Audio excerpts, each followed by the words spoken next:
안녕하세요. 잡시광입니다. 오늘 영상은 출판사 다산북스에서 나온 기후위기, 부의 대전환이라는 책을 소개해드리는 내용을 담고 있습니다. 이어서 출판사 다산북스의 허락을 받아 기후위기, 부의 대전환 책의 일부를 읽어드리는 내용도 이 영상에 포함되어 있습니다. 미중 간의 갈등, 중국의 대만 침공 우려, 그리고 지진과 한파 등 잦은 재해 등으로 반도체 공장을 대만에만 한정시키기는 위험하다는 분석이 나오자 TSMC는 일본의 공장을 증설하기 시작했습니다. 일본 구마모토에 소니와 합작으로 파운드리 공장을 짓는 데 이어 일본의 두 번째 반도체 공장 건설을 검토하고 있다는 보도가 나온 겁니다. 니온 게이자이는 웨이 TSMC CEO가 일본과 유럽의 추가 공장 건설을 고려 중이라고 밝혔습니다. TSMC의 웨이 CEO는 대만에 집중됐던 생산 능력을 해외로 분산하는 것은 지리적으로 공급망을 다변화하라는 고객의 요구에 부응하기 위한 것이라고 설명하고 있지만 이마저도 설득력이 떨어집니다. 지진이 잦은 일본은 최첨단 반도체 공장을 짓기에 열악한 조건이라는 평가가 다분한데도 불구하고 구마모토현에 이어 두 번째 공장까지 검토한다는 것은 사실 잘 이해가 되지 않는 대목입니다. 반도체처럼 작은 변화에도 예민한 공정을 거쳐야 하는 공장을 각종 자연재해가 끊이지 않는 일본에 짓는다는 것은 처음부터 말도 안 되는 계획이었습니다. 무엇보다 최근 일본과 대만은 특이할 정도로 거의 동시에 거의 비슷한 자연재해를 공유하고 있습니다. 대만에 지진이 나면 얼마 후 일본에도 비슷한 지진이 나고 대만에 문제가 생기면 일본에도 비슷한 문제가 생기는 시기입니다. TSMC가 중국과의 갈등과 자연재해를 피해 선택한 두 번째 기지라고 하기에는 일본은 심각한 약점을 지니고 있는 셈입니다. 크리스마스를 앞둔 작년 12월 15일 대만 화롄 근해에서 규모 6.2의 지진이 발생해 화롄현에서도 흔들림이 감지된 것은 물론이며 대만 전 지역에서도 지진을 느낄 수 있었습니다. 화롄 지역의 호텔 외벽 벽돌이 떨어져 자동차가 파손되었고 엘리베이터에 시민이 갇혔다는 신고가 접수됐습니다. 수도 타이베이 지하철 공사는 지진 발생이 통보됨에 따라 감속 운행을 하기도 했습니다. 지진은 물론이며 대만에 쓰나미주의보가 내리면 거의 비슷한 시기에 일본에도 쓰나미주의보가 내리고 대만이 해제하면 일본도 해제하게 됩니다. 작년 9월 일본 기상청은 대만 부근에 규모 7.2의 지진이 발생한 이후 오키나와현 지방에 내렸던 해일주의보를 1시간여 뒤에 해제했습니다. 대만 부근에서 매우 얕은 곳을 진원으로 하는 규모 7.2의 지진이 발생하자 대만에서 멀지 않은 일본 오키나와현의 섬들에 진도 1의 흔들림이 감지됐고 깜짝 놀란 일본 기상청은 즉시 오키나와현에 딸린 지역들에 쓰나미 주의보를 내린 것입니다. 또한 기후변화의 원인으로 대만과 일본은 폭설과 한파에 직격탄을 맞았으며 전력 부족으로 인한 정전까지 일본과 대만은 여러모로 빼닮았습니다. 대만 전 지역에서 1월 27일과 28일 이틀간 146명이 한파로 사망했는데 대부분 저온으로 인한 심혈관 이상 때문이었습니다. 한파에 대비한 인프라가 갖추어져 있었다면 막을 수 있는 인명피해였습니다. 비슷한 시기 기록적인 한파와 폭설로 일본 교토의 니시오 지역은 정전으로 열차가 멈춰섰고 대부분 지역에서 고속도로와 항공, 기차 여행에 차질이 빚어졌습니다.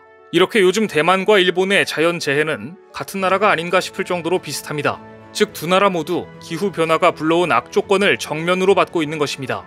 서울대학교 환경대학원 교수이자 코넬대학교 경제학 박사, 전 세계은행 컨설턴트를 역임한 홍종호 교수는 그에 져서 기후위기, 부의 대전환을 통해 기후위기를 해결해야만 경제의 돌파구를 찾을 수 있다고 이야기합니다. 즉 기후위기 대응이 꼭 지구와 환경을 위해서가 아니라 경제와 기업의 생존과 직결되는 사안이라는 이야기인 것이죠. 게다가 얼마 전 일본 후지산에 대한 놀라운 발표까지 이어지자 대만 내부에서조차 일본의 반도체 공장을 짓는 것은 중단해야 한다는 목소리가 나오고 있습니다. 10만 명 이상이 사망한 간토 대지진 발생 100주년을 맞아 최근 일본의 재난 대응 태세의 중요성이 한층 더 강조되고 있는 가운데 후지산 분화에 대한 경고가 어김없이 나왔습니다. 후지산의 분화가 언제 일어나도 이상할 것이 없는 상황이라고 말하고 있습니다. 나가오 도시야스 도카이대 해양연구소 객원 교수는 후지산은 300년간 분화가 일어나지 않았기 때문에 내부에 강력한 파워가 축적돼 있다. 가까운 장래에 분화한다는 것은 화산학자 100명 중 100명이 동의하는 대목이라고 말했습니다. 후지산의 분화 위기는 2000년대 들어서만 해도 이미 두 차례나 있었습니다. 2000년 우수산과 미야케지마가 폭발했을 때 당시 후지산 지하에서 화산성 지진이 급증했고 동일본 대지진이 일어나고 나흘 만인 2011년 3월 15일 후지산이 위치한 시즈오카현 후지노미야시에서 진도 6의 강진이 발생했을 때도 일본은 후지산이 폭발할까봐 공포에 휩싸였고 올 것이 왔다며 두려워했습니다. 그런데 더욱 충격적인 사실이 공개됩니다. 후지산은 빙산의 일각에 불과했기 때문입니다. 일본의 지진 발생 확률 3% 이상의 S등급 활단층은 일본 주요 지역 활단층 114곳 중 31곳에 달한 것으로 드러났습니다. S등급 다음인 A등급은 35곳으로 파악됐는데 2016년 규모 7.3의 구마모토 지진의 원인이 된 활단층은 발생 직전 조사에서 A등급으로 판명되기도 했습니다. 즉 일본의 지진으로부터 안전한 땅은 없다는 이야기입니다. 이런 일본의 TSMC는 왜 굳이 반도체 공장을 지으려고 하는 것일까요? 아무리 소니와 일본 자동차 업체가 차량용 반도체를 안정적으로 공급받기 위해 많은 지원을 한다고 해도 무엇보다 가장 심각한 문제는 일본은 고분고분하게 대만의 생산기지 역할로 만족할 나라가 아니라는 점입니다. 예상대로 2023년 1월 일본은 기다렸다는 듯 TSMC에 뒤통수를 쳤습니다. 반도체 2나노 경쟁을 벌이고 있는 TSMC와 삼성 사이에 일본 라피더스가 참전을 선언한 것입니다. 라피더스는 일본 정부가 주도하고 소니, 토요타, 키오시아, NTT, 소프트뱅크 등 일본 8개 대기업이 지난해 세운 일본 반도체 팀입니다. 자기들끼리는 반도체 드림팀이라고 부르는 곳인데요. 라피더스가 2나노 경쟁에 뛰어들겠다고 선언한 것은 일본이 2025년 상반기까지 선폭 2나노미터 최첨단 반도체로 TSMC, 삼성전자와 경쟁 구도를 만들겠다고 공개적으로 밝힌 것입니다. 즉 일본은 대만의 TSMC에 소니, 토요타와 반도체 협력을 약속해놓고 뒤에서는 자신들이 자체적인 반도체 드림팀을 만들고 있었던 것입니다.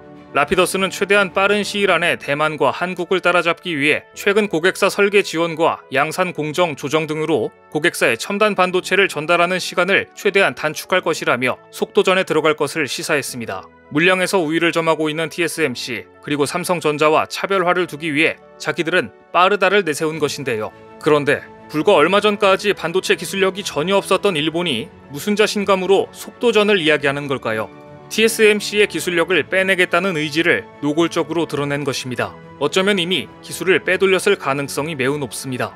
다급한 척하며 공장 부지도 내놓고 세금 혜택까지 주면서 TSMC 공장을 유치하기 위해 애걸복걸했지만 결국 일본은 TSMC의 뒤통수를 치고 발톱을 드러내고 말았습니다. 하지만 대만의 TSMC와 일본의 라피더스 모두 결국 기후변화라는 한계를 이겨내지 못하며 동반 침몰할 가능성이 높습니다. 그럼 지금부터 기후위기, 부의 대전환 책의 일부를 읽어드리겠습니다. RE100은 기후위기에 대응하기 위해 국제시민단체가 주도하고 있는 글로벌 캠페인입니다. 가입 대상은 연간 100GWh 이상의 전기를 사용하는 글로벌 기업입니다. 여기에 가입한 기업은 재생에너지로 만든 전기만 써서 공장을 가동하고 사무실을 운영할 것을 약속합니다. RE100 공식 지침서는 재생에너지의 범위를 바이오, 지열, 태양광, 물, 풍력을 이용해 생산한 전기로 명확히 규정하고 있습니다. 현재 380여 개의 기업이 자발적으로 참여하고 있습니다. RE100 회원을 유지하기 위한 조건들이 있습니다. 기업 스스로 생산하는 전기와 외부로부터 공급받는 전기 모두 재생에너지를 사용해야 합니다. 2030년과 2040년까지 최소 60%와 90%에 도달해야 하고 늦어도 2050년에는 100%를 달성해야 합니다. 중요한 점은 참여 기업들이 자체적으로 설정한 100% 재생에너지 사용 목표 연도가 20년을 앞당긴 2030년이라는 사실입니다. 조기 목표 달성을 위해 서로 경쟁하는 형국입니다. 이것으로 끝이 아닙니다. RE100을 주도하는 기업들은 글로벌 공급 사슬로 연결돼 있는 다른 기업들에도 재생에너지 사용을 요구하고 있습니다. 시가총액 세계 1위 기업인 애플이 대표적입니다. 애플의 반도체를 납품하려면 재생에너지로 만든 전기를 사용하라는 것이죠. 이러한 시장의 변화를 체감한 우리나라 글로벌 기업들도 RE100 캠페인에 이름을 올리고 있습니다. 2020년 SK 계열사 6개 기업이 국내에서는 처음으로 RE100에 가입했습니다. 2022년 상반기에는 현대자동차와 기아자동차가 RE100 동참을 발표했습니다.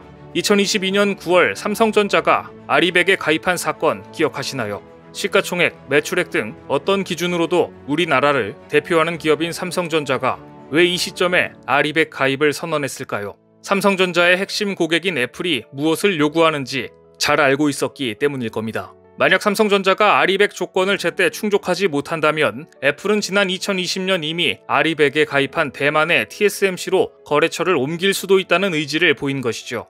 현재 대만은 거대 규모의 해상 풍력단지 조성에 박차를 가하고 있습니다. 자국 대표 기업인 TSMC의 재생에너지 전기를 몰아줄 기세입니다. 잘 들으셨나요? 저자는 앞으로 반도체 시장에서 살아남으려면 기후변화에 대응하여 재생에너지를 사용해야 한다고 이야기합니다. 전력난에 허덕이는 대만과 일본 입장에서는 꿈꾸기 어려운 이야기입니다. 결국 대만은 TSMC를 위해 국가적 차원으로 재생에너지 전기를 몰아줄 준비를 하고 있습니다. 하지만 주기적으로 지진과 쓰나미가 몰아치는 대만과 일본의 지정학적 여건상 거대 규모의 해상 풍력단지를 유지하는 것은 매우 어렵습니다. 석탄 발전에 의존하는 일본은 말할 것도 없습니다. 국내 기업 중 기후위기에 가장 빠르게 대응하고 있는 SK 최태원 회장은 기후위기 부의 대전환이라는 책에 직접 추천사까지 남길 정도로 높은 관심을 보였습니다. 최태원 회장은 이 책은 기후 문제의 원인, 과정, 결막, 결과, 그리고 해법이 왜 돈과 뗄래야 뗄 수 없는지 설득력 있게 서술하고 있다. 풍부한 사례를 바탕으로 다양한 문제 해결 방법론을 제시하며 쉽고 친근한 언어로 독자에게 다가가 경제학 책은 딱딱하다는 선입견을 보기 좋게 날려버린다. 기후는 경제라는 세상의 흐름을 통찰하고 싶은 모든 직장인과 청년들에게 일독을 권한다 라고 언급했습니다.